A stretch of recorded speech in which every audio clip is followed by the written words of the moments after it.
আয়াত ৮৪ وقال موسى يا قوم إن كنتم آمنتم بالله فعليه توكلوا إن كنتم মুসলিমিন। অনুবাদ, আর মূসা বলেছিলেন, হে আমার সম্প্রদায়, যদি তোমরা আল্লাহর উপর ঈমান এনে থাকো তবে তোমরা তারই উপর নির্ভর করো, যদি তোমরা মুসলিম হয়ে থাকো।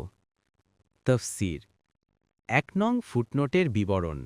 মূসা আলাইসালাম তার জাতিকে ঈমানের সাথে সাথে আল্লাহর উপর ভরসা করার আহ্বান জানান, কারণ যারাই আল্লাহর উপর ভরসা করবে আল্লাহ তাদের জন্য যথেষ্ট হয়ে যান। সূরা জুমার ৩৬, সূরা তালাক ৩।